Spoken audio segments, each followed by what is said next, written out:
Okay, good afternoon. I think we can start. First of all, thank you all for joining us. I know it's probably been a busy day for you, a busy week for you. Hopefully, we'll make it excited for you, guys. My name is Micha Riesling. I'm the marketing chair of the Hdbaset Alliance.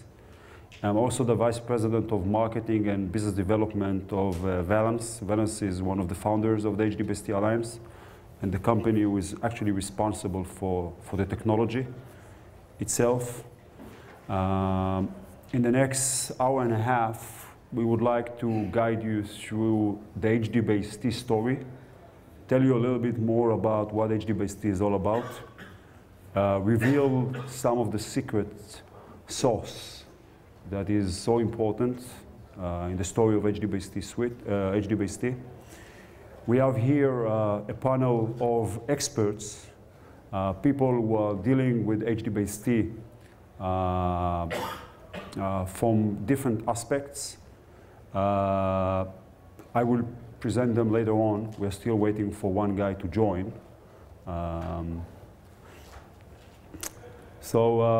Unless you have any questions or requests, I'll start with the presentation. Once again, if you have any comments, please try to remember that till the end. My presentation will be like 30 minutes, and then I'll be very happy to answer some questions. Those of you who would like to tweet during the session, please do. The address is @Hdbaset. Feel free to tweet any questions that you may have, comments, especially positive one. Please don't do the negative unless you cannot resist that. And we will try to address them as much as we can. Okay? Okay, so a few words about the Hdbaset Alliance. First of all, it's an alliance like other alliances. The idea of the alliance is to promote the Hdbaset technology. The alliance is also responsible for all the specification. We already released the first one. We are now working on the next generation. And the alliance was founded more or less like 2 years ago by 4 companies.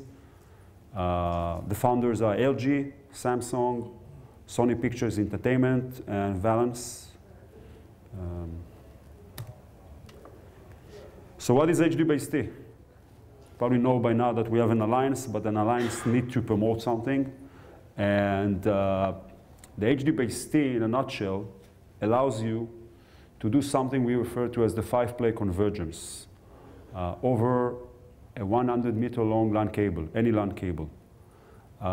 It enables manufacturers basically to send 5 elements, which are the 5-play. The first one is the HDMI video. When we say HDMI video, we really mean HDMI video. Okay? It's HDMI 1.4 compliant, uncompressed, exactly like HDMI, no compression, no lossless compression, no throwing away bits that are not important and anyone is using them.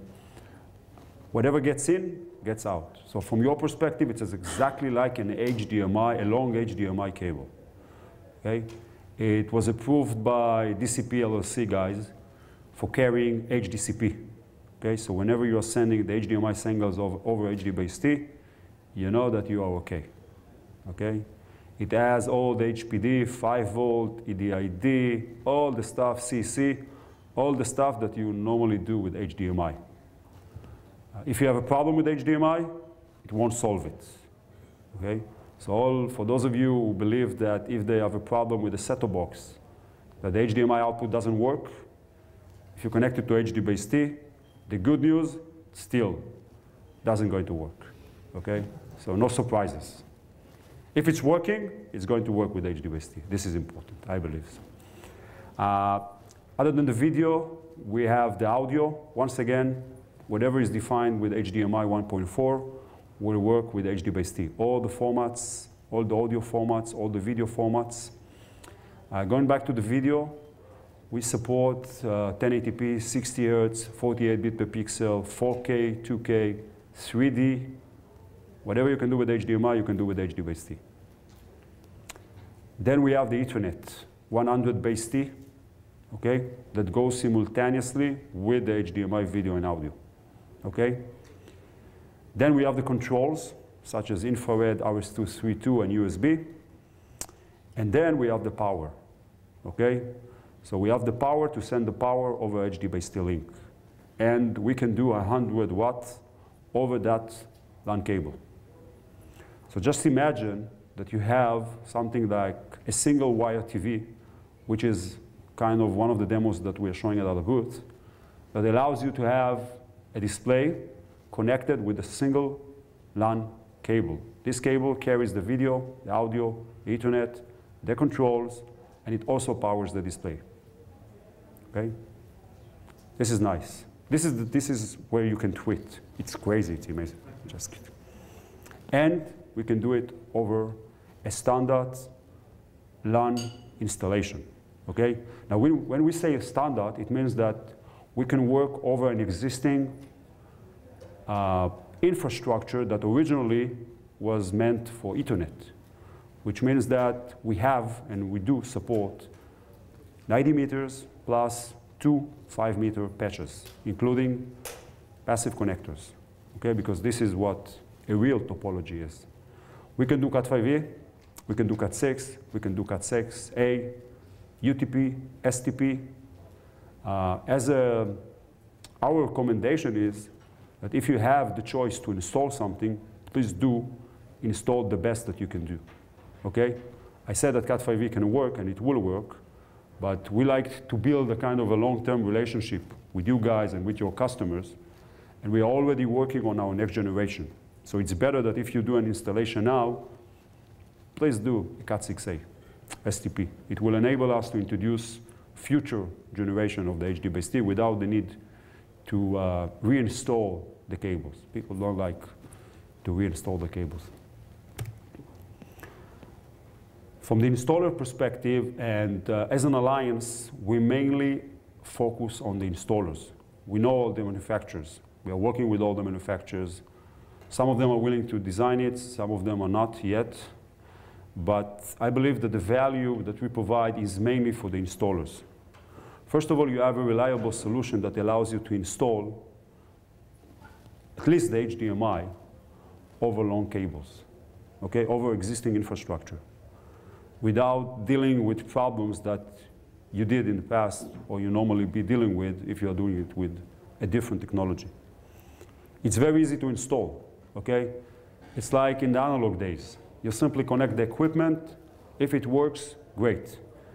If it doesn't, replace the equipment. But that's it. You don't need to deal with IT. You don't need to configure that. You don't need to deal with different types of compressions. Plug and play. It's flexible enough in a way that you will be able to work with different vendors. Okay? And this is part of the certification program that I will tell you more about in a second. But now you can combine equipment from different vendors. So you can take a piece of equipment from Crestron and connect that to an extender from Geffen or Kramer or AMX or someone else. And from our perspective, in terms of cost of installation, this is probably the cheapest installation that you will be dealing with, simply because you can work with any cable, even cables that already exist. You don't need to change them. Okay? You can use standard off-the-shelf equipment, and the more we expand the ecosystem, more manufacturers support Hdbaset, the price will go down. It makes sense. And most important, you don't need to neither you nor your customers need to compromise on the quality. Okay? You still provide the quality of HDMI.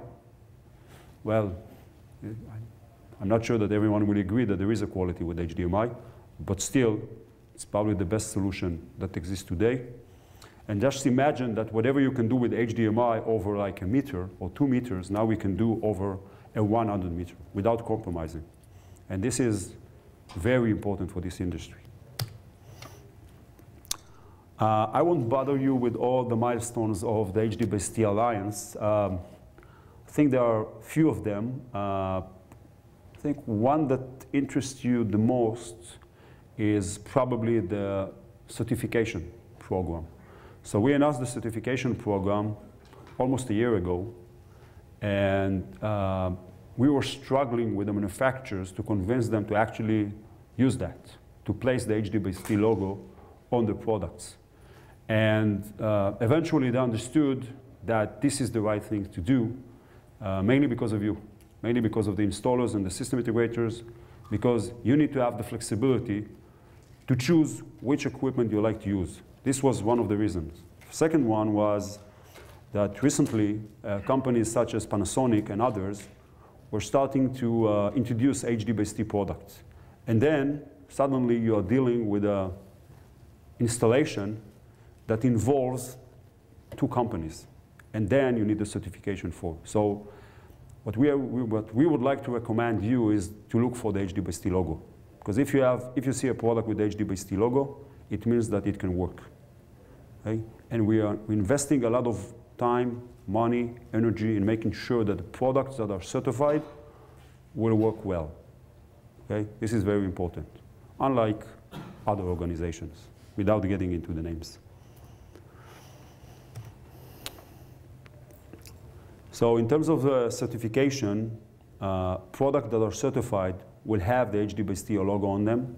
You can find a list on the Hdbaset Alliance website, exactly the products, the features that were certified. As you can imagine, we have that 5-play. Okay? We don't force necessarily all the manufacturers to implement all of them. Okay, because it doesn't make sense. Someone would like just to send video. I cannot force him to send power over that. So when you check the list, you'll see exactly the features that were certified. And if you know that, for instance, you need a product that has Ethernet, simply choose the one that has Ethernet on it. Okay? The logo itself will not tell you whether all the 5 features were implemented or not. Okay? Because if we need to come up with a logo program that will address that, just imagine the combinations that will exist. So please ask the questions. Please pay attention to that. It's very important.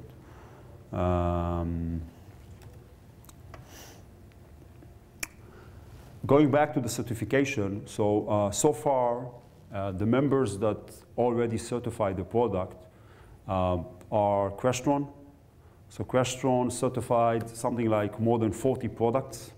You don't necessarily see the logo on the product because it takes some time to actually change all the products into it, but all the products are certified. And you will start soon seeing the Hdbaset logo on the product. Same goes for Atlona, Kramer, Geffen, Transformative Engineering, Wirestorm, and I probably miss one or two. And this is an ongoing process. We just started it, so there is a kind of a trend now in the market, and you can help us by simply asking the manufacturers where are the Hdbaset product or the certified product. Okay? The more requests will come from the market, the easier for these guys or for us to convince them to actually use that, because they need to understand that there is a benefit involved in that, because it costs them. In terms of adoption, I don't know how many of you have the chance to walk around the show.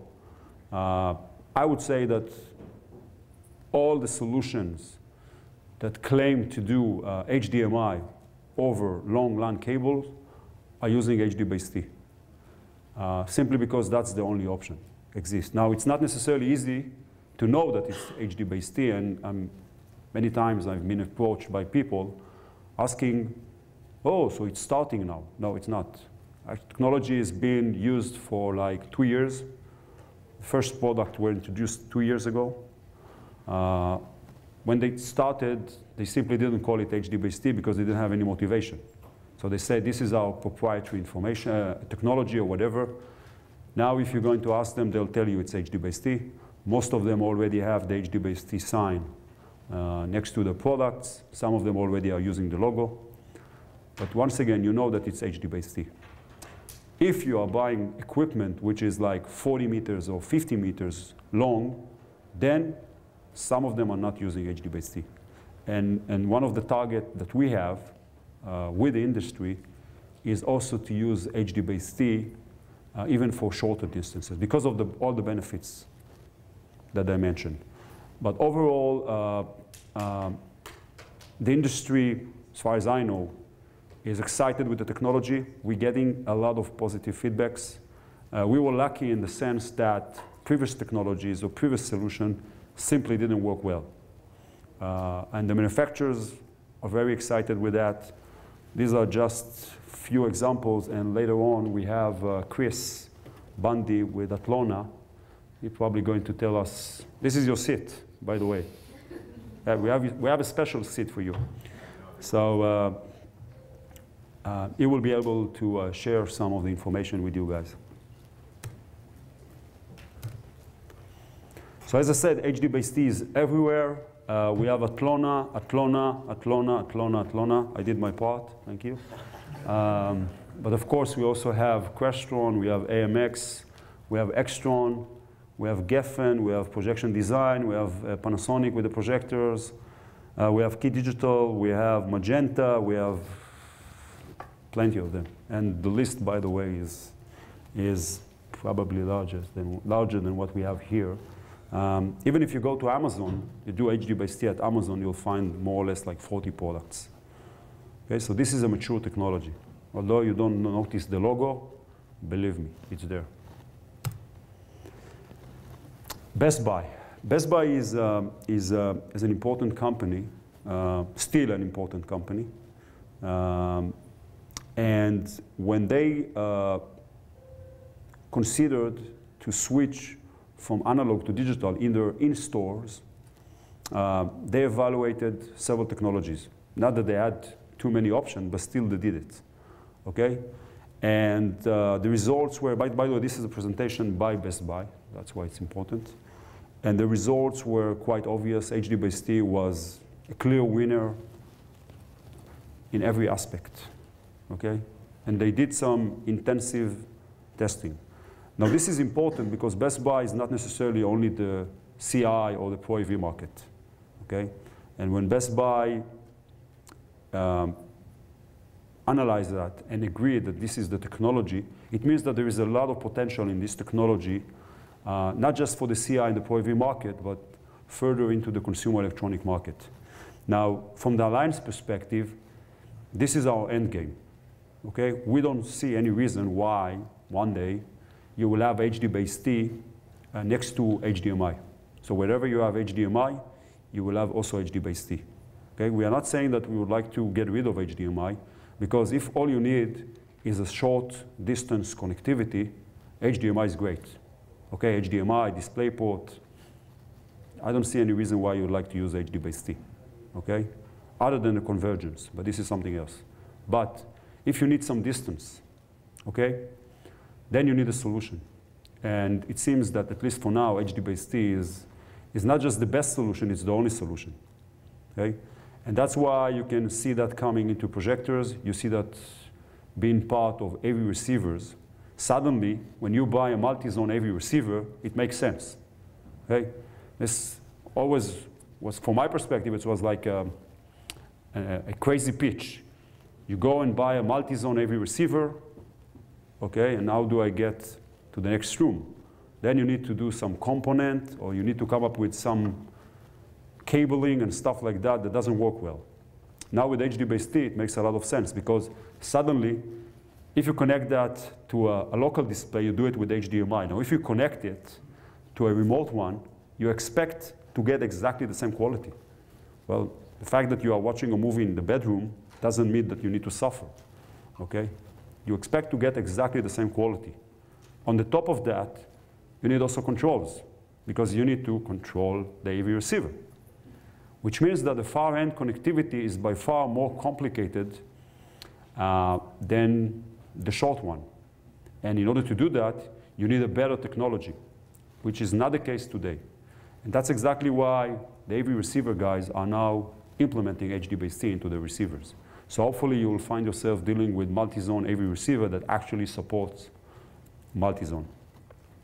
Going back to Best Buy, so Best Buy, after they analyze the technology, they start to use that First of all, they started with some store pilot for, they're actually using it for in-store distribution. It's about time, you know, you're selling 3D and 4K, 2K displays. It's better that the technology that you're using will be digital, because eventually I like people to buy it. And that's the technology they're using, and now they're actually even starting to sell some Hdbaset stuff in their stores. I think they're selling your stuff, no? Sure. Okay. I will present to you the panel later on, so you'll get to know the people. Okay, so this is the Magnolia catalog, okay? There is a very nice article written on Hdbaset where they share their experience with Hdbaset, and basically they recommend people to use Hdbaset for their installations. Okay, for those of you who still have time and didn't pay us a visit, I highly recommend you to pay us a visit. We have a very nice booth downstairs, and we have several demonstrations that we have. First of all, we are showing some products from our members companies, including Atlona. Well, 4 times, 5 times, 10, and I'm done. Enough. And also some products that are already certified, so you know what you can get. But at the same time, as an alliance, we try to share with you the future of Hdbaset and products or concept that we believe that sooner or later will make it to the market. So one of the products that we are showing is a multi-room AV receiver for the reason that I just mentioned. A second one, which in my opinion is a fascinating one, is a single wire Hdbaset TV. Once again, it is equipped with a single RJ45 connector, that's it. And this cable carries the HDMI, the Ethernet, the controls, and the power. Now just imagine what it does in terms of installation. Okay? When we presented this concept to the Geek Squad guys at Best Buy, they said, wow, it's about time. Because one of the problems that installers are dealing with is that someone goes and buys a TV like that, and suddenly for some reason they like to install it above the fireplace. Oops, there is no power outlet there. And most of the installers cannot deal with that. So they need to ask the guy to go and deal with electrician and then call them again. With Hdbaset, no issue at all. Anyone can install it. The way we drive power over Hdbaset is by using similar techniques to power over Ethernet, okay? Which means that it's extremely safety. Okay? We are using DC, not AC, much safer than any other solution. You can even get a very nice bite of the cable. Not that I recommend you to do that, but if you do it, probably nothing will happen to you. If you do it, please send us some pictures. Okay? We are looking for a volunteer. Another demo that we have is the Hdbaset switch that I just told you about. I hope you can see it. This is the Hdbaset switch here. It is connected to 4 displays, all of them using Hdbaset. We have here a bunch of source devices connected with HDMI to the switch, and we have an Hdbaset camera somewhere here. Well, that you cannot see it, that is connected with Hdbaset as an input, and all the stuff is being controlled by an iPad. Very nice. And this is the direction that we like the industry to follow. Okay?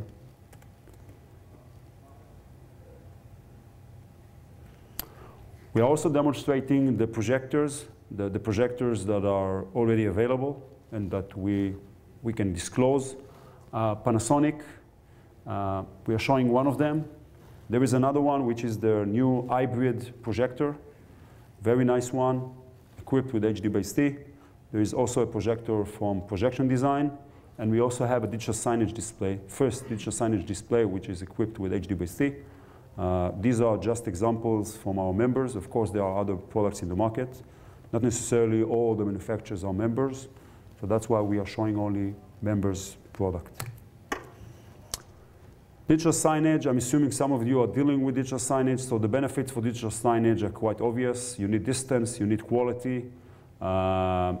And you need to be able to work with different topologies. So Hdbaset allow you, of course, to do a point-to-point topology, like an Ethernet, like a star topology, but it also allows you to do a daisy chain.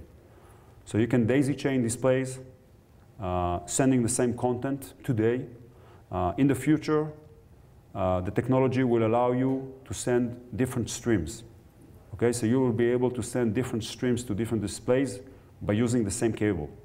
Of course, there are bandwidth limitations, so it depends on what kind of formats you like to support. But as long as it fits within the overall bandwidth, it should work. And it's going to work pretty well. This is a very, very nice and clean installation. Projection we already covered. Once again, we invite you to visit our booth. This is the number. And we are going to have, we already have live demos every hour. So for those of you who would like to see Hdbaset in action, please, we're still going to be there tomorrow. You are invited. Okay. Good. Okay, so it's about time to present you our honored guest who sits over there. They are really quiet. Okay. I'll start with John. John, we tried very hard to find someone that is willing to write some good words about Hdbaset, and we found John. That's the reason why he's here. Thank you. John, I'll let him to present himself. It's probably better. Okay.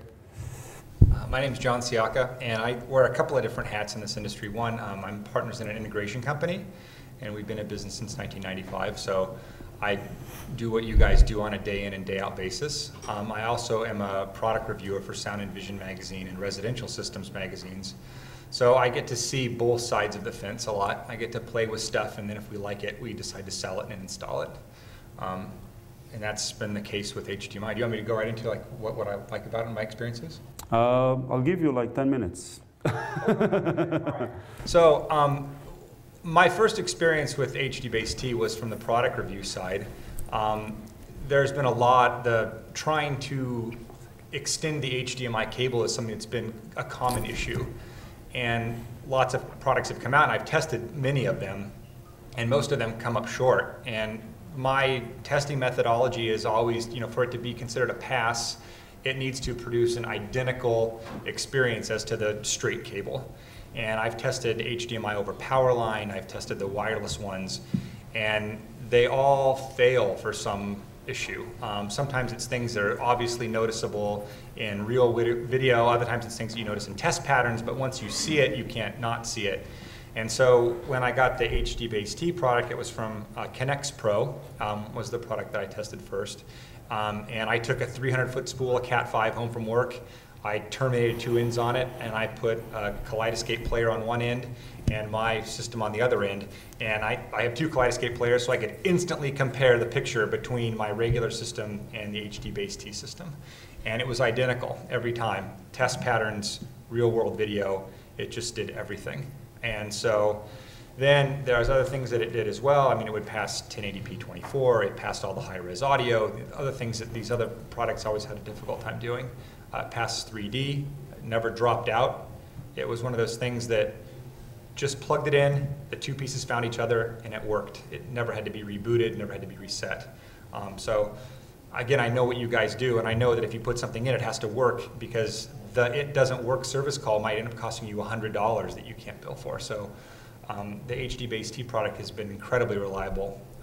I've also had other jobs from my installation side where we had other send-receive type devices in there that just would fail for some reason. We had one where we couldn't figure out what was wrong, and we ultimately narrowed it down to where the guy would turn his ceiling fan on, the TV would intermittently cut out. And it was a thing that, wouldn't happen every single time, but it happened enough that, so we pulled that system out and put an Atlona product in, and which he owes me no any But we put the Atlona product in, and it solved the problem, and ended up it was the thing that was keeping us from getting the big check at the end of the job, because we couldn't make it work, and the Hdbaset Atlona product solved that.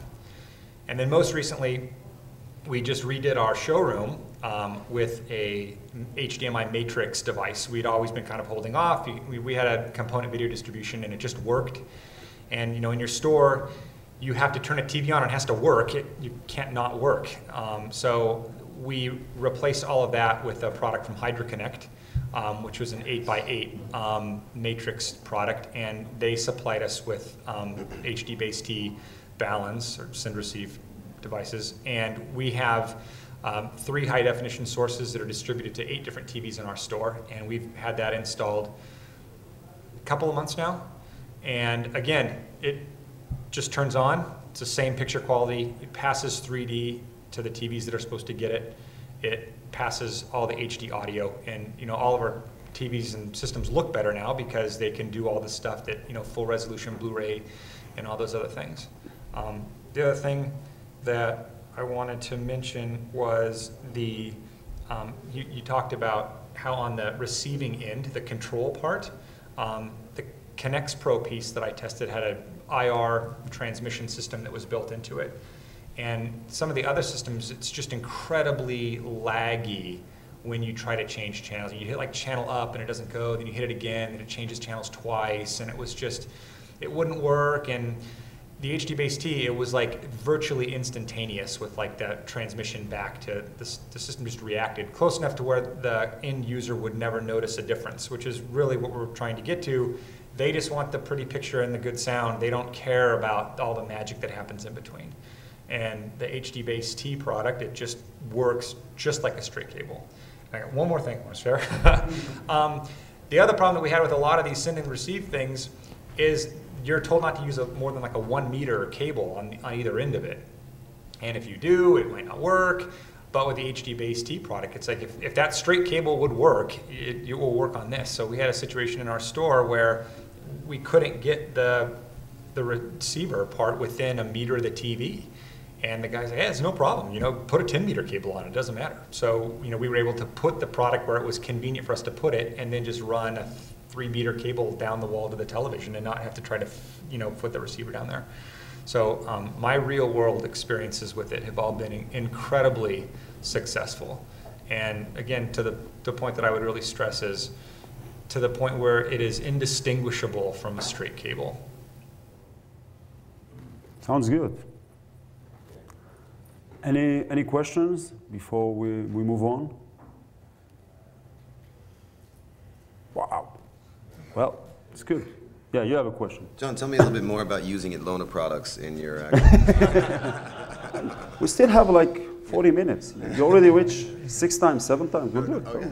I'm just trying to get that Okay, plug in. that's fine. That's It's fine. repetition. It's the mother of learning. That's fine. Thanks, John. Also like to represent, I would like to present Bob Welpert with Audio Visions. I think you have a presentation? I can, or I can just talk too. Whatever you like to. You like to? Okay. Okay, so I'm Bob Welpert with Audi Visions. I co-founded Audi Visions in 1989 with Mark Hoffenberg. Some of you may know him. And so some of the reasons we like to use Hdbaset is obviously it runs extra long lengths, longer than HDMI cables. It's also, we can customize the length. So we don't have to, when we go out to the projects, we don't have to know what size HDMI cables we have. It's just you run a Cat 5, you go, you cut them to the length you need, you terminate them, and you're done. They're field terminable, so we can go out there and you crimp the Cat 5 on where you need it, unlike HDMI where that's difficult to do.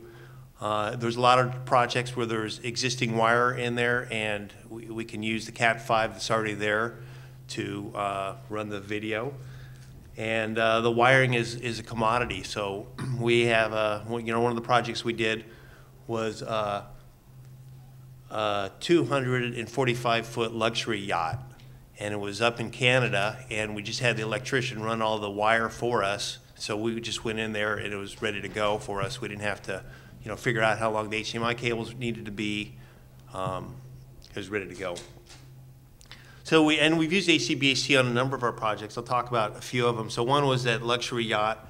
That particular job had a Crestron DM system in it. It was a 32 by 32 matrix. It had like 17 inputs, and used the Crestron RMC boxes.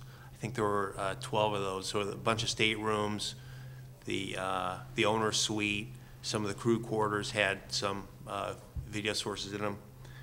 And again, that was nice because the electrician ran all the wire for us. We just went in there, the wire's already there, we terminated the stuff, and it worked.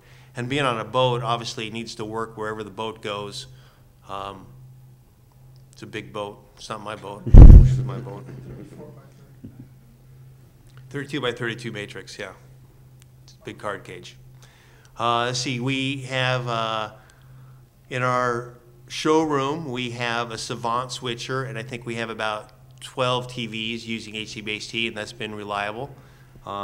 We did a project, about 5,000 square foot project, 4-level house, and the existing system in there was component distribution, and we had one Cat5 running to all the TVs. Some of those TVs, there were actually splice points in it, so the runs weren't extremely long, probably 100, 120 feet, but even with the splices, we're running IR, we're running Ethernet over a single Cat5, 1080p works flawlessly. Then the one other, that's using also a Savant switcher. One other project using a Savant switcher is about a 14,000 square foot project. And this project had a couple of outbuildings. So there was a cabana and a pool house. And the cabana, the run was probably, is over 330 feet. It was over the maximum. It was probably closer to 375 feet. And then the pool house was about 300 feet. And both those ran perfectly, 1080p, no problems. So we've had some good success. Thank you. Questions? Do you use Cat 6A for that long run? For which one? For the 300. You know, that's a good question. It's either, it's probably Cat 6, yes. Yeah, there are some manufacturers who basically design their own cables. As an alliance, we have to promise the minimum that we know will work over the cables that we promised to support that. And that's why basically we are saying we do 100 meters, okay, over any Cat5e cable. Of course, you can do more than that. And there are examples of going further. As a general guidelines, as I said, we recommend customers to use whatever you can afford. Okay, if it's Cat 6A, great. If it's shielded, even better. Okay, but if you need to do more than 100 meters, you better use Cat 6A, and then you can do like probably 120, 40.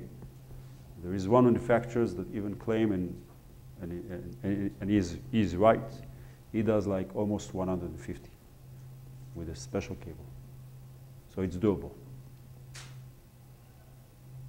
Yes, please. You mentioned the Hdbaset certification, full certified all 5. Is there a minimum? I assume video and audio. I mean, at some point, does Hdbaset at least pass 1080p video? What's the minimum? Yeah, so the minimum is, yeah, so the minimum is the video and the audio. Now when you declare to support one of the play, it means that you need to support it to the maximum. Okay, so for instance, if someone declares to do HDMI, you cannot do HDMI 1.2. Okay, so it's been tested to do 3D and 4K, 1080p and all the other stuff, HDCP, EDID, all the stuff. Okay, so if you buy stuff or you use the stuff that was certified to support HDMI, you know that you're getting HDMI. Same goes for Ethernet. Okay, if you do Ethernet, you know that this is 100 base T and not something else. Okay, this is important. It's a good question. Questions?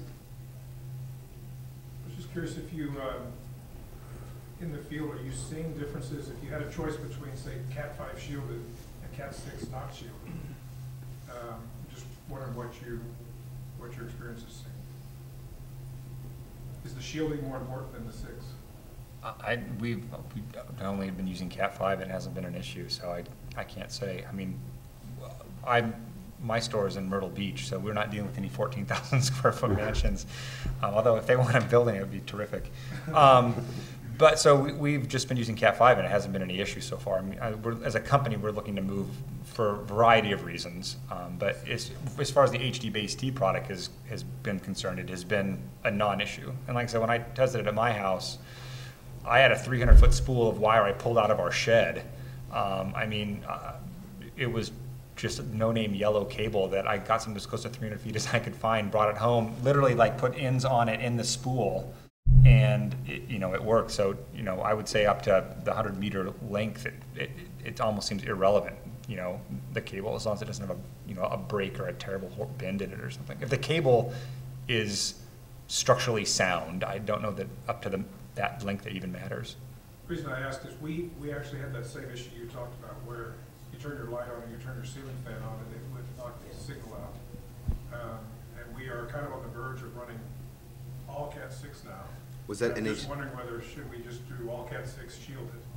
Was that an Hdbaset? Yeah, I don't know if that point was made or not. I mean, that was an issue we were having with another company's product, which we replaced out, and it was resolved. Yeah, okay. I can't tell you if another cable would have, at that point the cable then run. It was irrelevant whether it would have fixed it or not. Let me try to address that. I would say. Yeah. As a format, Hdbaset helps address that, though. Yeah. I would say that the main reason to go for shielded is because, eventually you buy a product. You don't buy the Hdbaset chipset. So eventually you rely on the manufacturers to do the product well. The better the cable you use, the better chances you have that even if the manufacturer did a lousy job, it's still going to work. Okay? Now, so it depends which equipment you are using. Okay? If you are going and buying good equipment from a reliable company, there's a good chance that you don't need the shielded at all. So eventually it's up to you. But once again, if you are installing it and you have the opportunity, it's more expensive, but still if you are considering using it for future generation, it's probably better to use the best cable that you can come up with. I just brought up because we've also run the AG cable, but the guys complain that it tears their fingers up. But you don't want to do that, but you have to. And that's our experience. Is the shielded cable is more expensive. The RJ45 shielded connectors are a lot more expensive, and to terminate them properly, they're kind of a pain in the butt compared to the standard RJ45.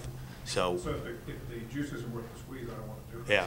Yep. Well, on that same note, my company always recommends at least Cat 6A, and we also recommend shielded whenever possible. And while yes, maybe right out the box you can do the installation, it'll work just fine. But chances are that things change around the environment in which you're installing in. Right now, there's no less than 25 wireless signals going through the world as we speak, and 29 different formats. As those things get stronger and stronger, copper is an antenna, and as you build those things up, you can build electrons on there, which is straight capacitance, which has the potential to interrupt any digital signal if in great enough means. When you're talking about crossing power, crossing things that you may not have anticipated when you actually did the initial install, you never know what's going to come back. So I think about this. Here's the way out: 39 cents a foot for the the best shielded stuff you can get, plus the extra minute of time of actually terminating the connector and the extra cost of the connector,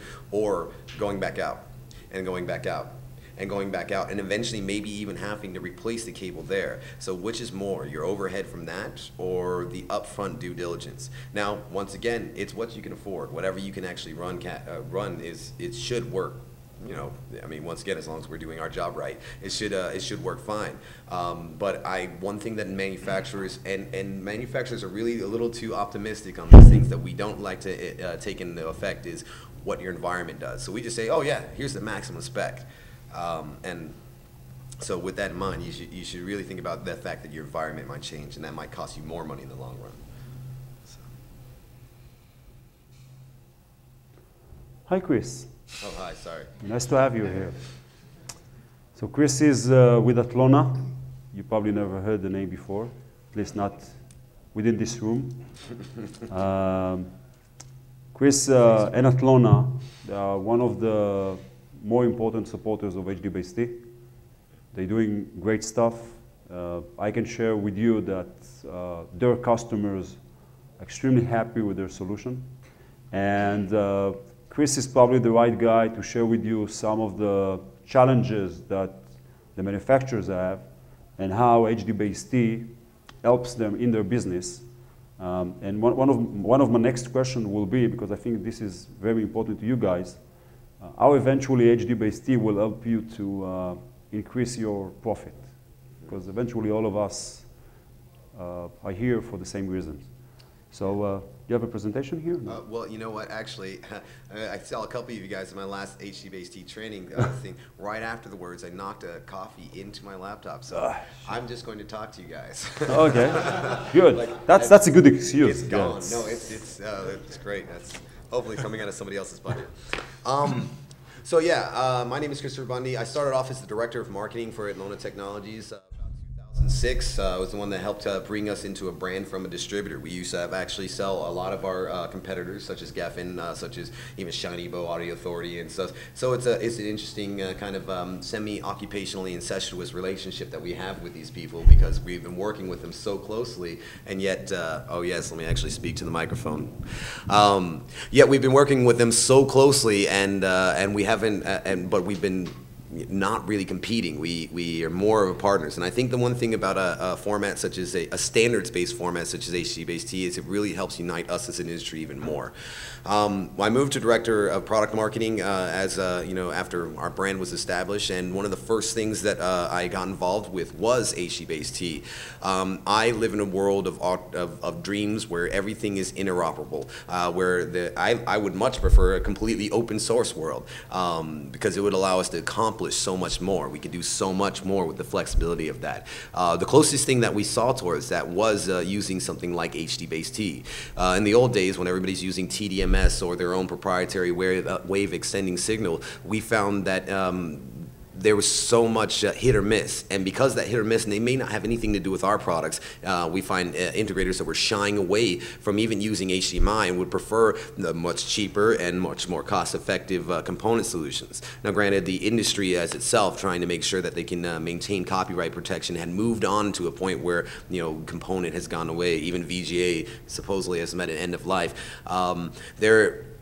There still was a lot of problems with the actual HDMI format that prevented actual integrators from adopting it fully, and that was industry-wide. So, like, I mean, I feel that a standard space would lift all boats. So we started looking at Hdbaset. We started looking at it really hard, and one of the big interesting things that we found about it is we started using Hdbaset in just some test products: a Balun, a DVI Balun, an HDMI Balun, and a matrix switch. That was it. That was our toe in the water moment. We found that yes, it did everything that it promised to do. It was able to allow us to even just like forget the whole conversions of everything. If we're just talking audio and video extension, it was so much more of a stable product. We talk about whether or not to use shielded stuff, and we found that you know, through all of our we have what we call the lab is really just a place that we beat the heck out of products, and it's as much a lab as like a mad scientist's you know, like basement is a lab. And we would do this with Hdbaset, and we noticed that a lot of these products were like much more resistant to us, like trying to make them get interrupted with electromagnetic interference or anything such as that. From a technical perspective, I'm sure Micah could go all into why pulse amplitude modulation is effective towards that. But we loved it, so we decided to adopt it. Then from a sales perspective, something really interesting happened. We started immediately thinking, okay, this is home technologies, this is CEDIA, this is going to power all that. And yet we found that more commercial people were buying a lot more of our extenders, because they, just like everybody else, have been like, you know, subjected to using all new digital formats, and, you know, with whatever their source happens to be, usually a computer, if it was a Mac or something like that, they were applying DRM on the outputs of everything. Even if you have a PowerPoint on, like, you know, certain Windows machines, it's going to have DRM on it. And you're like, I didn't get any copyright management on this. Why is it, you know, copyrighted? So they needed to actually go into that world as well. But they also needed the actual stability, the same stability that the integrators from the home world were chasing, so that they could, like, you know, have something to move away from component with. Because of that, we started looking into the applications with that. And what happened, once again, was fairly interesting. We got a lot of different commercial projects involved with Hdbaset T, but then we also noticed that there's all of the integrators that we were using for CEDIA that were actually looking at ways to diversify them could use their knowledge of how to use Hdbaset T, that became familiar with our products and they know how reliable it is, to get creative and start doing products like bar nightclubs, boardrooms, and things such as that. And that is fairly important to us because we feel that, you know, we always try to keep an eye in the future, and this being a very commodity-driven business, when people, if we hit recession or anything happens to us, you guys will need to be able to diversify as much as possible. And so when you have that in your armor, when you can just move into commercial a little bit more because you have something that's a little bit more solid and a signal that you're used to dealing with a lot more. We find that that's going to really help you. And right now, it's estimated that 40% of CEDIA installers are doing some form of commercial work. And if they're doing this form of commercial work, we wanted to be able to accommodate them and help them with their business. Since then, Atlona has adopted it for all of our extension purposes that are not fiber optic. So if we're doing anything over Cat 5, we're no longer dipping our toe in the water. I think we came out with 26 new products just here at CEDIA alone, with more slated for specifically for commercial world in ISE and through Infocom through next year. So it's really been the format. One more thing that I think is really brilliant about this is because it's standards-based, and if we're all certified and everything works together, I know that Panasonic projector is going to plug directly into my matrix so it can work just fine. I know that, you know, my products will interop with Crestrons or Canix or anything like that. So in situations where maybe you guys have to pull out a bad receiver or something, but you want to actually move to a wall plate design like we have, you know that it's going to work because we're not making up some like technical magic to make it actually work across the line. So it's been a boon to us, and it's really helping us like drive not only new business for us, but hopefully new revenue for you guys as well. Thank you. Was that 10 minutes? I never know. You need more? I have a question about, you said that it integrates with Crestron products. So say with the DM system, are the room boxes interchangeable with your valve? Is Crestron here today? I know they'd be upset to hear it, but yes. And not only that, but we've been working a lot with AVI SPL, a little company. You probably never really heard of them. No. And they actually have realized that, you know, buying those DM receivers or those room boxes is a lot more expensive than buying our $150 wall plate Hdbaset T receivers. And yes, they do work absolutely perfectly. And trust me, that doesn't make everybody happy. For us, we're not a multi-million, or we are multi-million. We're not a hundreds and hundreds of million in a dollar company. We are not like the level of Crestron. But at the same time, it's leveled the playing field. Whereas now it's not just about the the capability set. It's about the value that you add that surrounds the actual product. Hdbaset T. So yeah, we do as much as we can to add value. And don't get me wrong, I love the DM line. I really do. I mean, if I had my druthers, everybody would be buying Atlona and they would just leave Crestron alone. However, once again, we all play well together. That's that kind of occupationally incestuous relationship that I was talking about earlier. And I need to comment on that. One of the benefits of Hdbaset T is that it still allows the manufacturers to do whatever they are good at. Okay, and sell the product. So suddenly there is a technology that everyone can implement and use, but still if someone is going and buying Crestron because of some specific reasons, most of the reasons still exist. Okay, and the same goes for Atlona. And the same goes if someone needs a very relatively cheap solution, there will be manufacturers who will implement Hdbaset T. And the cost of their products will be probably cheaper than Crestron and maybe even cheaper than Atlona, which is fine. We are not trying to force our solution. We're not trying to destroy the market. We're not trying to help only the small guys. If you speak with Crestron and other companies, you'll see that every one of them is doing great. In fact, what we're hearing from all these guys is that, in a way, Hdbaset T helped this industry to grow because suddenly, it's much easier to use the equipment, so consumers are less afraid of using it.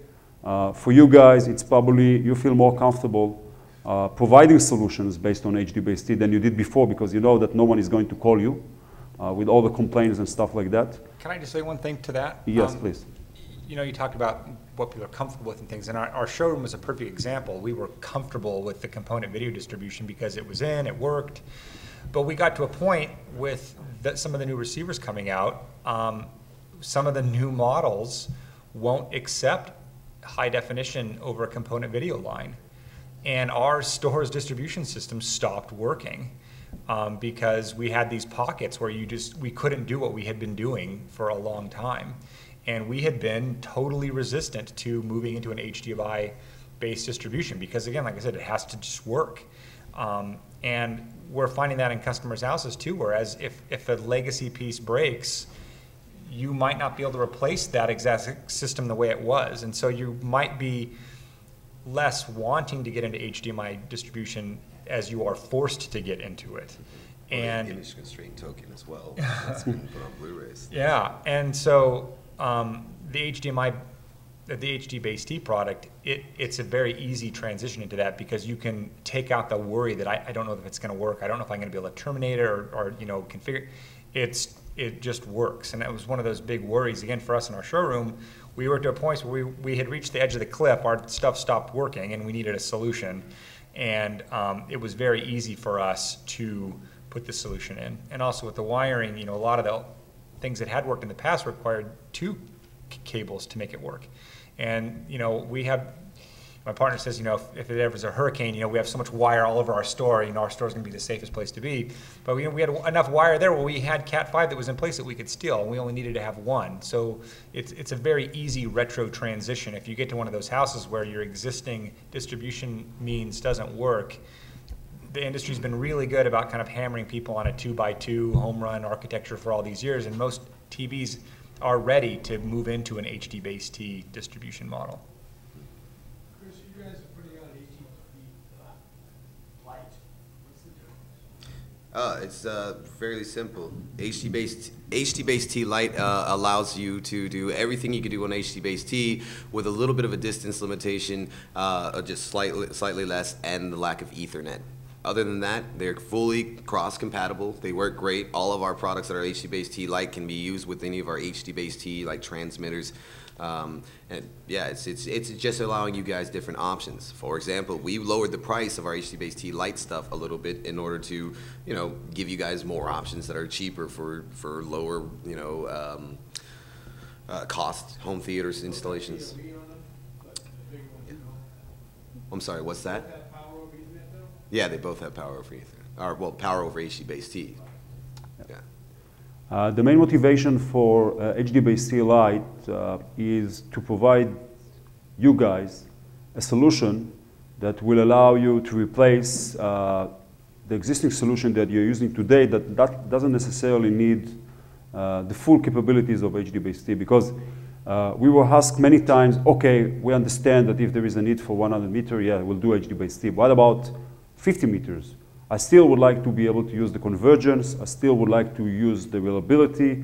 I still would like to use a solution which is a standard one. And you need to come up with a solution that it's still cost effective comparing to what we can do today. And that's exactly what Hdbaset T Lite is all about. So you get basically the same capabilities of Hdbaset T in terms of the basics. Okay, so it works exactly the same. Distance is a little bit limited. You don't get Ethernet. Other than that, all the controls works exactly the same. You get power, in case you would like to use that. And I think that that's probably one step forward towards the consumer electronic market. We've been using HD for the longest time, all Cat 6 and 9. So we're looking forward to having the power over those so we can power those bailiffs and not have to find another outlet. You know, that's one of that's the thing that we hear the most about, and that you guys were brilliant for doing. That people are like, well, I don't know, stupid electrician's got to come in and set up a power plug for it just so we can hang the TV where we want, and then you only put two parts. So we have a power splitter hanging off there, so we could get the wall warts for all the receivers that are coming there. And the fact that everything can be just like powered inline, low voltage, and that's something that you guys can all do yourselves without having to bring in somebody else. One, less overhead. From the customer's perspective, that's a lot less money that they have to spend, and from your perspective, is a lot more flexibility. It's great.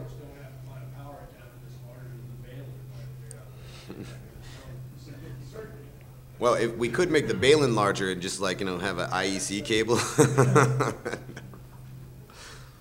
Yeah, no doubt that power is one of the features, and you should expect to see more of them coming. I mean the manufacturers and the companies who are dealing with the chipset for that, we had a challenge coming up with the semiconductor devices that actually deals with the power, because this is an additional part to the valence chipset.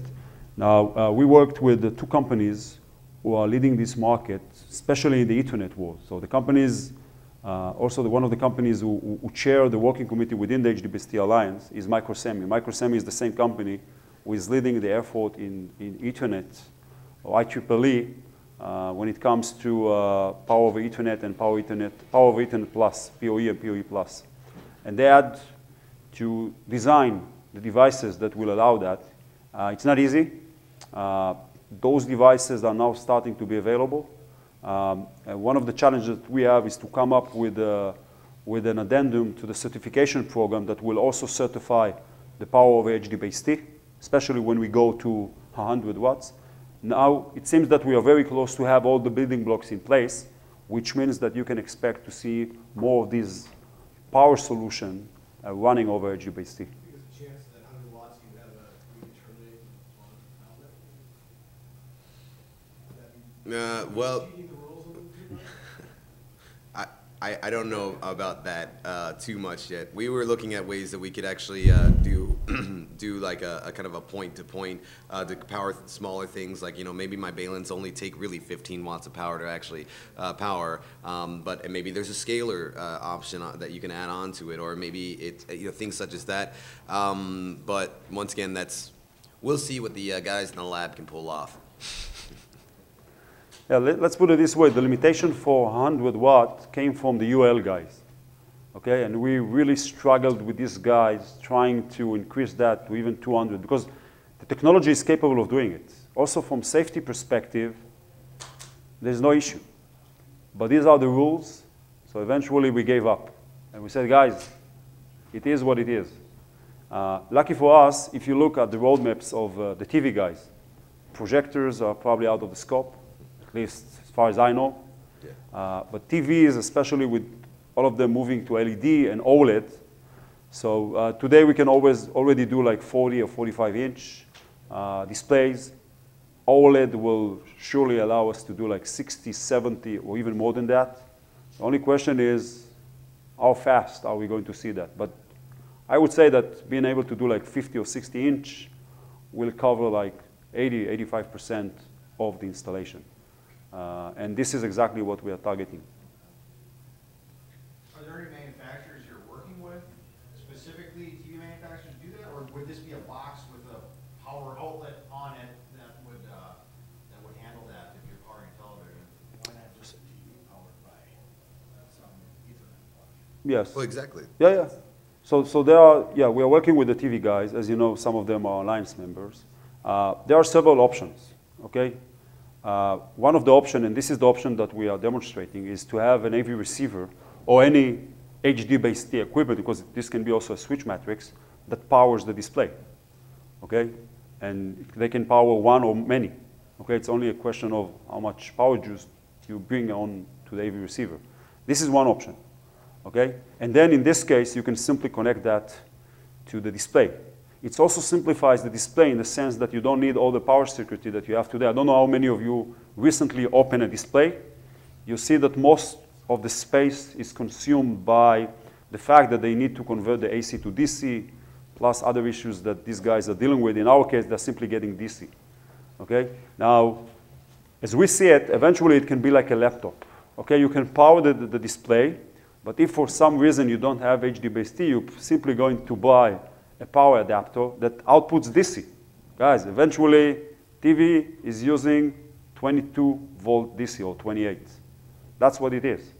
So you should consider that exactly as a laptop. And this is, now, as you can imagine, it's a kind of a paradigm shift. It's not easy. It's more, it's a huge change for this industry. But I believe we are going there. It will take some time, but that's, Digital signage probably first, people really doing that kind of stuff. yeah, once again, depends on what kind of digital signage you are using. If you are using the big ones, no way. But yes, the answer is yes, for sure. Small ones, And yeah, I can see a TV gets into my pool.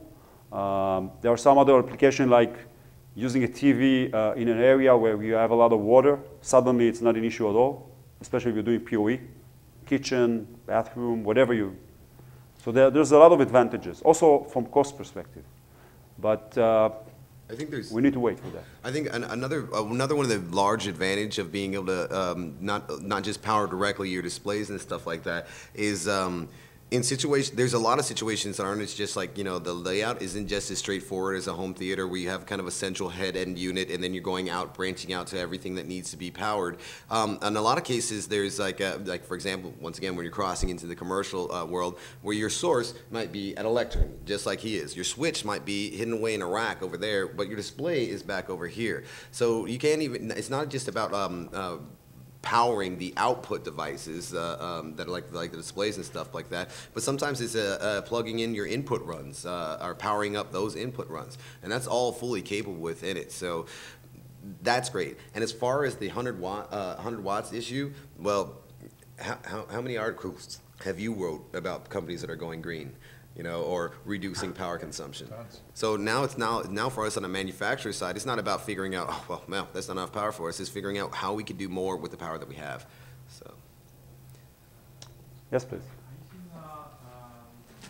Video card manufacturers that would apply for Hdbaset transmitters? Video card, you mean PC? Like PCI form factor with for RJ45 output for digital signage? Yeah, of course. We're dealing with these guys. There are several approaches in digital signage. By the way, one of them is called the OPS approach, which basically is an expansion card. This is a kind of a concept that was developed by Intel.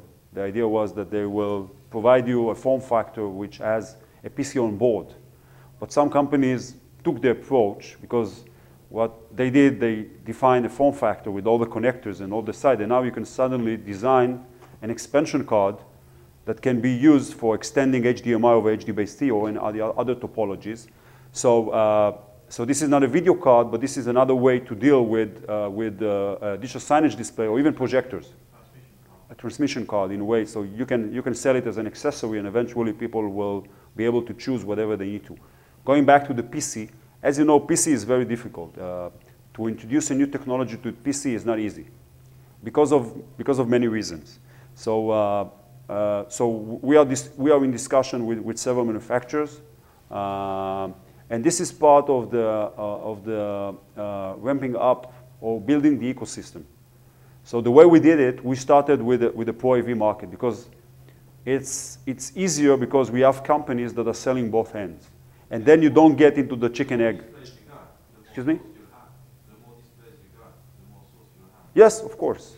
But we started with these guys because they're selling both ends and they don't care. They don't rely on someone else to design a product. When you go and you speak with the displays guys, they say, wow, that's great, okay? Is it going to save me money? Well, as you know, not. The answer is not, okay? So and then if we would like to sell it for a premium, someone needs to have something that he can connect to that. And then they'll start, okay, who designs that? Who will design source devices? So the process is to start with the Pro AV, with the guys who are selling the end-to-end solution, and they don't care because they're selling both ends. Then we moved to the projector guys, especially the commercial guy, the commercial projectors, because suddenly there is a need. By the way, the need came from you guys. I can share with you the Panasonic story. They were asked by installers to embed Hdbaset because people were taking Panasonic, connecting it to Atlona equipment, but then they need the extender because that was the only way. And they said it doesn't make sense, okay? So please embed Hdbaset into it. Maybe Atlona will sell less extenders, but eventually everyone will be happy. And that's exactly what happened, okay? So this is the next step. AV receiver is exactly the same example. And suddenly when you have projectors, when you have AV receivers, okay, it makes sense slowly to embed that into displays and then source devices. This is normally the way things work, so, but it takes time. Yes, please. What's the actual voltage that goes down or is bypass the Hdbaset? Is it 24 volts, 28, 22? Okay, so the whole power over Hdbaset or Edge as we call it, relies on the same PoE techniques. Normally what you do, you run 56 volt DC. In terms of safety, the maximum that you are allowed to run over a LAN cable is 60 volt DC. You don't go to the extreme, so we limit it to 56 volt DC. Questions? Okay, I have questions. One question for you, Bob. Based on your experience, how does Hdbaset helps you in terms of revenues, in terms of expanding your business? Well, I think I partially addressed that when I first started talking. So in terms of revenue, you know, first of all, we have to get the project, and we're often competing against other companies trying to get the same project. And so, you know, running Cat 5 is often cheaper than trying to get custom HDMI cables and trying to manage, you know, do I need a 20 foot or do I need a 25 foot and coils of it. So in terms of installation for labor, and it makes it easier for us to get the project. So that's in the construction phase. in the construction phase, and even in a retrofit phase. It's just easier to manage running Cat 5 wire as opposed to pre-terminated HDMI cables. It's got to be cost related on taking the length. I mean, bailing's not cheap. That's true. So But you know, if we send a guy out with a bunch of HDMI cables and he pulls the cable and it's 5 feet too short, you know, that labor is pretty expensive too, and then the guy comes back to the shop and starts adding up fast. now, looking forward in terms of new applications and features and stuff like that, how do you see Hdbaset? Or what should be the features, or what are the advantages of Hdbaset that will enable it to make it all the way to the consumer electronic market? Well, you know, the example you use of being able to put a TV over a fireplace where the low voltage guy can just go put that in without using an electrician. I mean, that has, you know, for our company, that's an advantage, but for a company like Best Buy, where, you know, those guys, their daily business is just putting a plasma up on the wall, and then, I mean, that's their whole job, and so that's going to have a huge impact on it. So once that technology gets to that point, it's going to make their projects much easier to do, much easier to sell. Thank you. Chris, in terms of convergence, because, you know, we discussed that, but we mainly addressed the issue of how you send HDMI, because it's a painful issue that everyone is dealing with. How valuable is the convergence, especially when it comes to sending HDMI and Ethernet and infrared and RS-232? Does it open the door to new application, to new products? Yeah, absolutely.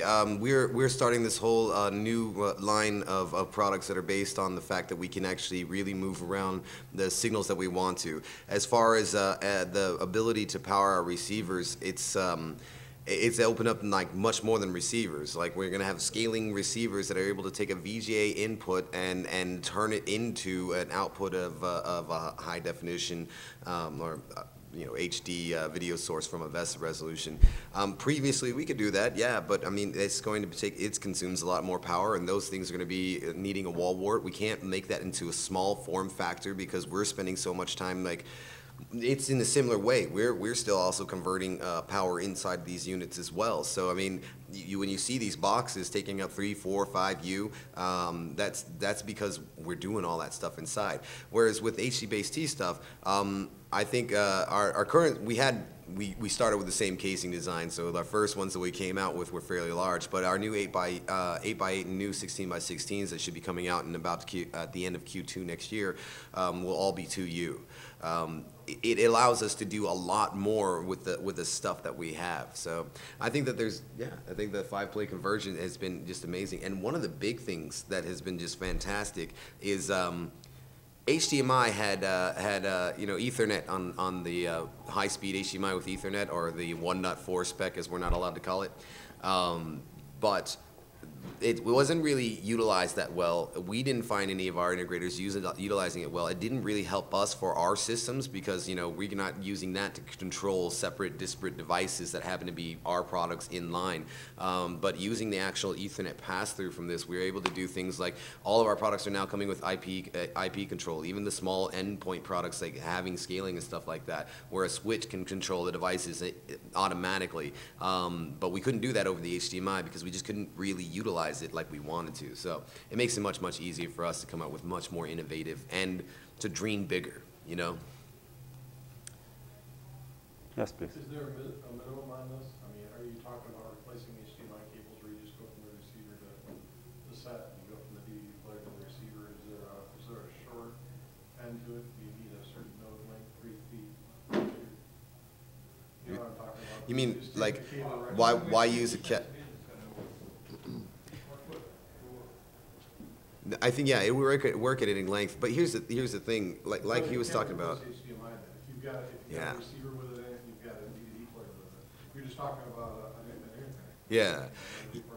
45. Well, exactly. But I mean, there's something to be said about that. Yeah, that's probably great if you want to use the conversion stuff that you're like, you know, to power that actual display and stuff. But I get asked in all the trainings that we did 2 manufacturer training today on Hdbaset T, and one of the big questions they're asking is so they're going to just get rid of HDMI ports entirely?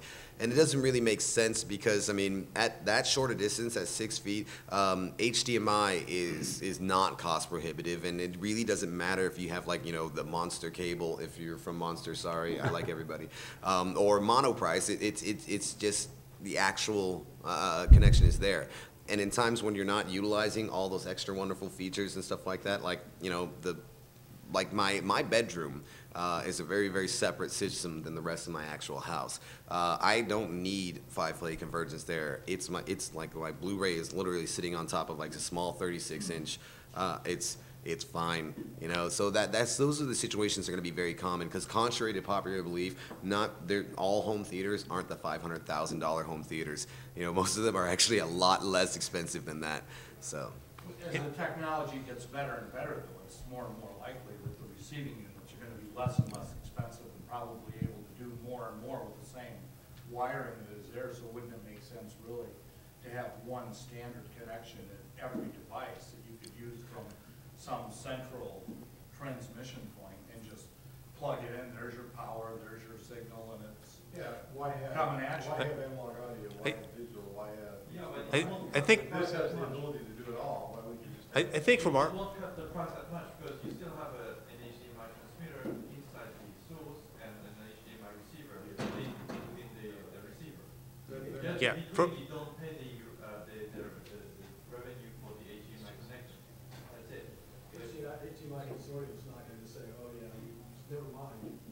Well, from our perspective, it makes sense. Let's just put Hdbaset T jacks on all the sources. But from what I've seen is the manufacturers, you know, they're trying to save 10 cents on the connector on the back of the panel.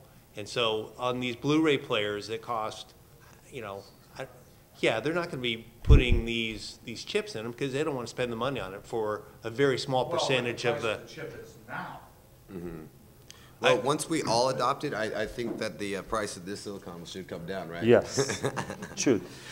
But there's a couple of other things to be said. We are all talking about source input devices that we're really used to in our world, but our world is rapidly changing. My phone has micro HDMI on it. I actually use that micro HDMI to show the videos that I've been taking around of CEDIA to people on our actual displays. You're not going to put a Cat 5 port on a phone. Why not? Well, maybe you want to. I mean, right now you can switch IP to serial based on the 9-pin form factor. You just pull it off, solder on everything, the chips and everything's built in the connector. Is this RJ45 what's going to be the future here, or is there a new connector that, based on the standard as well? Interesting. Yeah, first of all, it's doable. You know, the technology works over RJ45 simply because this is what exists today. It's quite weak. Quite. And especially because Audi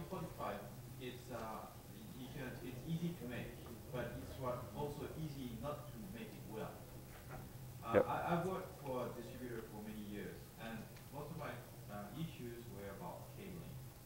Cabling and cabling and cabling.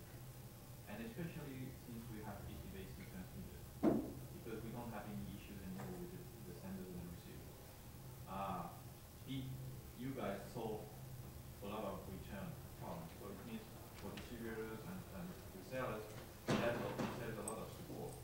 But so it turns from 80% issues from the cabling to 100%. I'd say 99%, 1% for product supplies. But bad cabling is still bad cabling.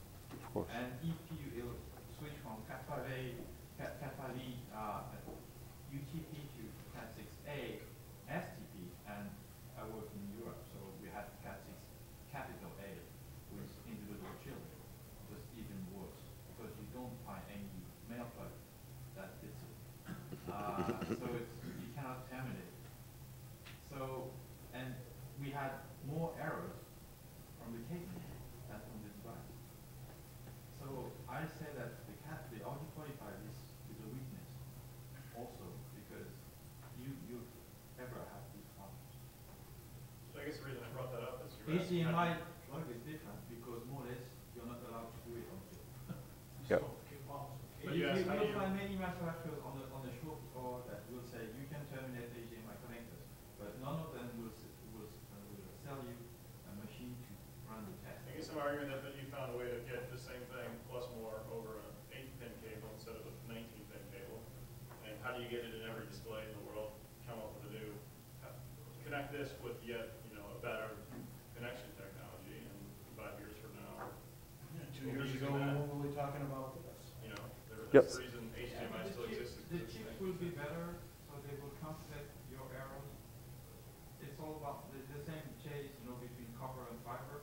Fiber did well into the 90s, then copper went after fiber. We stopped the fibers, went to fast Ethernet on copper, and we wanted faster than fast Ethernet. We had to switch to fiber, and now we're doing 10 gig on copper. Yeah, eventually, one of the advantages of RJ45 is that it's simply everywhere, including the TVs. They're using it for Ethernet. I agree with you that it will be great to have a better connector than RJ45, or better technicians, yeah. But eventually, the problem that you have with that is that when you're dealing with a solution that should be installed, okay, you need to find a connector that actually can be terminated. Now, in a way, HDMI don't need to deal with that.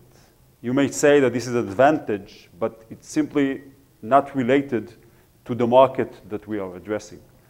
Because in this market, yeah, you need to install the cable. By the way, the same problem with fiber optics. The main reason why people are not using fiber optics is because you need to terminate it. And now you can always ask people, yeah, you see, it's a flat cable, just put it under the carpet, no one will pay attention. Well, most of the people are not using it anyway. But we are still working on finding better connectors for other markets. The biggest problem with RJ45 is that it's too big. Okay? Just try to squeeze an RJ45 into an iPad or something else. Exactly. It's a challenge. But from the technology perspective, we are not limited to RJ45. Any question? Yeah. Big retail show. We do a tremendous amount of retail business. We're always replacing HDMI cables made by companies. This is not technicians. These are just bad, cheap cables. But DirecTV and Time Warner hands those customers crap, and they stop working. We go out there with our techs and have to replace it with an overpriced monster that works. You don't have to go to Monster. If you went mono price, I'll go Monster. Yeah.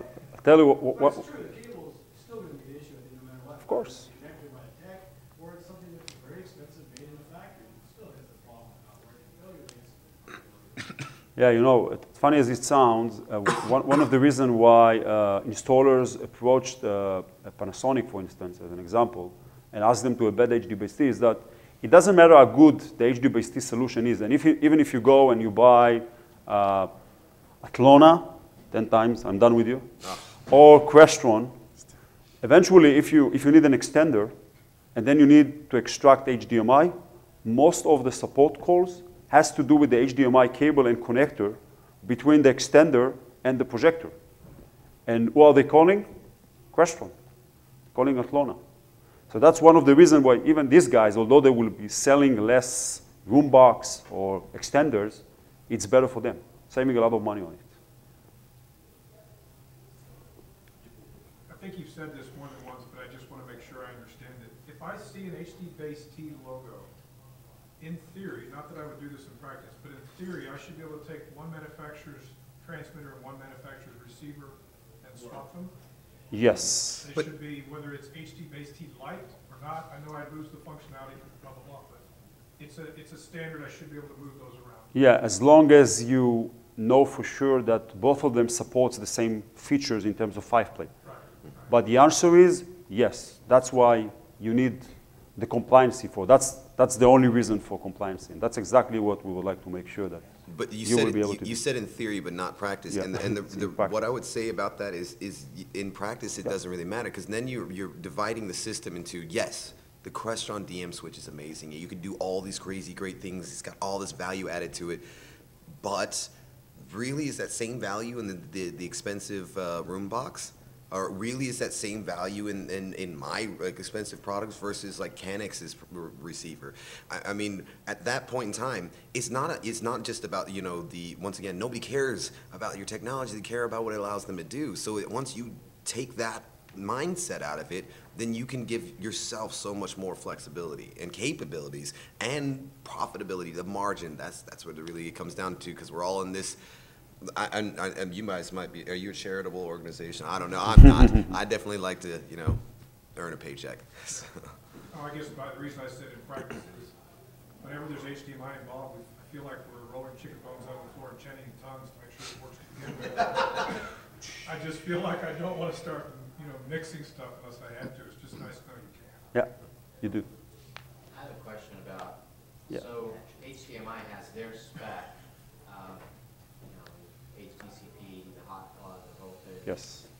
and so forth. So obviously over cable, you have a loss on that, right? So if it goes into an Hdbaset bailin, is it being corrected and then perfect out on the other end, regardless of what the source is? Because a lot of sources, we wish they were equal, they're not even close to being. Each one is like whatever they feel like it. So is that being compensated on the receiver end output? Yeah, it is, because that's the only way to do it.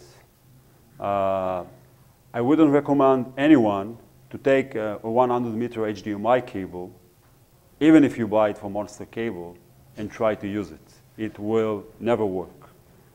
Okay? Yeah. So dealing with all the clocking and clock compensation and all the other stuff is part of the Hdbaset. It's more than that. It's more than, because eventually you take all the signals. It's not just the HDMI. You packetize them into an Hdbaset packet, and then the challenge is to be able to send them over a cable. Now, if you compare a LAN cable, forget about the distance, to an HDMI, HDMI is a better cable. No one argue about that. Much, much better than a LAN cable. So the challenge to deal with the LAN cable, it's a huge, huge challenge. That's the reason why no one introduced a solution like that till today, because there's a lot of investment required in order to develop that. A lot of know-how, experience in this market. It's a challenge. When we started to promote the technology, I tell you, all the vendors, all the manufacturers said, no way. Some of them even tried to develop their own technology. They said it's impossible, really impossible. And it took us a lot of time to convince them that it actually works. And I understand why they said no, because it's a huge, huge challenge. Yeah, last question, because we are running out of time. Please. On the Hdbaset, you have a spec for the Ethernet, and with 1.4 Ethernet cables, it says that they can do Ethernet down them. Why didn't you just combine it On this, the Hdbase spec or the HDMI spec? HDMI spec. Okay. 1.4 with Ethernet. Yes. So when you transmit the signal down, you have Ethernet on the input, but at the output end it goes into the monitor. Why doesn't it just transmit it on the Ethernet, on the HDMI out? First of all, you can do it. It has nothing to do, this portion is nothing to do with Hdbase. I need to make sure that whatever gets into the box, let's deal with an extender or a switch, will be sent all the way. Now, if the manufacturer decide to output the Ethernet over the HDMI, it works. Okay. Same goes for audio return channel. Okay. Some of the manufacturers support audio return channel, some not. Okay. It's doable. It's doable. So some of them will simply send it out over an RJ45 connector. Some of them will send it over HDMI. We don't see too many products in the market that actually using the Ethernet over HDMI. I would say that the only element that was successful with HDMI 1.4 is the audio return channel. Yeah. But other than that, because who needs Ethernet over a cable that is like 1 or 2 meters long? And does Hdbase support return channel? Yes. Yeah. Yes, it does. Yeah. Last one. Yeah. What's the future with the new 10 gig speeds on and the bar coming with HDMI? The future of our Hdbase is going to address future generation of HDMI. Yeah. No. So first of all, HDMI 1.4 already supports HDMI 10.2, and this is being supported over Hdbase already, because the specification was defined as the HDMI 1.4 specification, I think was released like 2 or 3 years ago. So we already supported that. HDMI is working on future generation that will increase the bandwidth, and we are also working on that. So Hdbase will not stop here. So at the moment we support 4K. We know that we need to come up with a solution that will support 8K. Simply because it's a matter of time, but eventually, I believe, they will do 8K. Over HDMI and all the consumer electronics equipment will support that, and we would like you guys to still enjoy and use Hdbase for that. So it's on our roadmap, for sure. That's the target. That's the target, but I already asked you to install Cat 6A, so I'm okay. If you listen to me, I'm fine. Guys, I'd like, first of all, to thank you for being here. I think you did a good job. Thank you very much. And thank you. Thank you. You have been a great audience, staying so late. Enjoy the rest of CEDIA, and please pay us a visit tomorrow, those of you who can. Thank you.